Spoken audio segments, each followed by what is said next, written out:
के थांदला ब्लॉक में यूरिया खाद की कालाबाजारी पर आदिवासी संगठनों का बड़ा प्रदर्शन। झाबुआ जिले के थांदला ब्लॉक में यूरिया खाद की कालाबाजारी को लेकर सर्व आदिवासी संगठनों ने बड़ा कदम उठाया। सभी आदिवासी संगठनों ने एकजुट होकर थांदला एसडीएम को ज्ञापन सौंपा और प्रशासन को दी चेतावनी।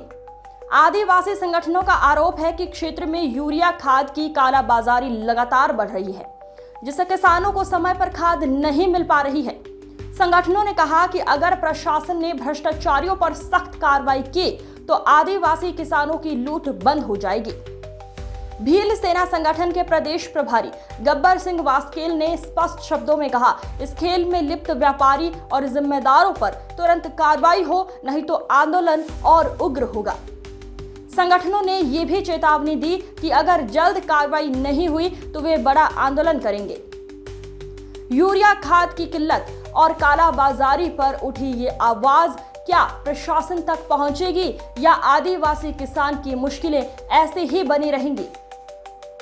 डीएसपी न्यूज के लिए झाबुआ से दीपेश प्रजापति की रिपोर्ट। और खाद का मूल्य कितना है? 268 रुपये लगभग। हाँ, 266। तो इतना कुछ और इतना महंगा खाद मिल रहा है यूरिया। इतना परेशान है सर, इतना परेशान है किसान को गुजरात राजस्थान जाना पड़ रहा है खाद लेने के लिए, और यहाँ पे अवेलेबिलिटी नहीं है। अगर ये आदिवासी एरिया ज्यादा तो खेती कर नहीं पाता है, लगभग तो बरसात में होती है, और यहाँ पे अभी इतनी बड़ी समस्या है और इसका सोल्यूशन कोई करने का तैयारी नहीं है। इतना अवगत करवाने के बाद भी ना कृषि अधिकारी ध्यान दे रहे हैं, इसके प्रशासन ध्यान नहीं दे रहा है, तो इसका हम क्या समझेगा? क्या कारण है? आज फसल पककर तैयार होना है और इस स्थिति में किसानों को खाद अवेलेबल नहीं होना उनके लिए बहुत बड़ी समस्या है। को लेकर है और जो खाद के ऊपर कालाबाजारी हो रही है उसके ऊपर भाई हमारे सामाजिक लोगों ने संबंधित का वीडियो बना, उस पर एफआईआर भी हुई, लेकिन आज दिनांक तक उस व्यक्ति को गिरफ्तार क्यों नहीं किया और उस ट्रेडर्स को सील क्यों नहीं किया? क्या वजह है? इसकी जगह पे अगर किसी सामान्य आदिवासी के ऊपर एफआईआर होती, छोटी सी धारा पे भी एफआईआर होती है तो आप लोग तुरंत गिरफ्तार करने पहुंच जाते हो, लेकिन इसकी गिरफ्तारी क्यों नहीं हुई? आप किसके दबाव में, किसके संरक्षण में वो खुलेआम घूम रहा है? हमारा ये प्रश्न है यहाँ पे।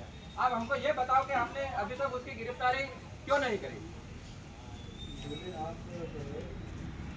उस संबंध में चर्चा करूंगा। हाँ,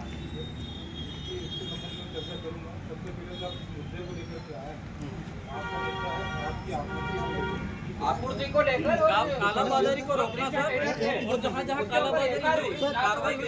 गिरफ्तारी हुई तो ये क्या सर क्या रहा?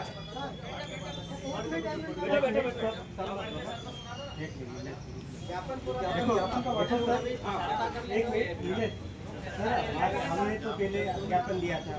हमारी मांग ये थी कि जो अवैध कालाबाजारी है उसको रोका जाए। दूसरी बात, किसानों के लिए खाद उपलब्ध करवाया जाए। प्रशासन ने ध्यान नहीं दिया। हमने कलेक्टर मैडम को भी ज्ञापन दिया, उसके बाद भी प्रशासन ने ध्यान नहीं दिया। दूसरी बार हमने ज्ञापन दिया, उसके बाद भी ध्यान नहीं दिया।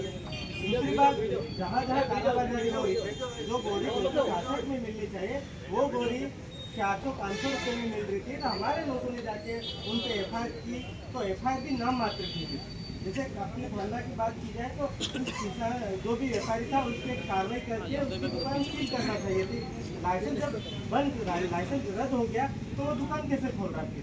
दूसरी बात, 1 मीटर ऐसा ही भगवता हुआ था, पंचनामा भी अधिकारी बना के ले गए, लेकिन अभी तक उनके एफआईआर नहीं हुई। क्या है, इतना प्रशासन उनको सहयोग क्यों कर रहा है? दूसरी बात, सर अभी किसान जब गवर्नमेंट खाद अवेलेबल नहीं करवा रही है तो किसान 700 से 800 रुपये में बोरी खरीदने के लिए मजबूर है। तो क्या मध्य प्रदेश सरकार के पास खाद इतना नहीं है या उसका कोई और कारण है? वो हमको बताए थोड़ा। और दूसरा ये भी है सर, अभी क्या कि मेरा ये है कि सारे गोडाउन चेक करो इनके व्यापारियों के, हर गोडाउन में आपको खाद मिल जाएगा। लगभग हर किसी के पास गोडाउन में भरा पड़ा है।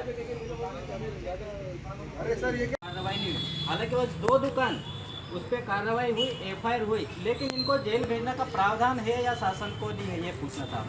देखिए ऐसा है कि जब भी कोई मामला अपन पंजीबद्ध करते हैं जी, बहुत सारे मामले अवेलेबल होता है जी, जैसी जो परिस्थितियाँ बनती हैं, ठीक है, तो जिस प्रकार से मामला पंजीबद्ध करते हैं, ये फिर बाद में कोर्ट का विषय बन जाता है। कोर्ट में जो है वो व्यक्ति जो है अपने आप को सिद्ध करें, है ना। फरियादी अगर आप लोग हैं तो आपको ये कोर्ट में जाकर के सिद्ध करना पड़ेगा कि इसका नहीं सर, समस्या ऐसी आ रही है, मान लो फरियादी डायरेक्ट कोर्ट भी जाएगा। मान लो सर, नहीं यहीं से मैं करूँगा सिंगार जी।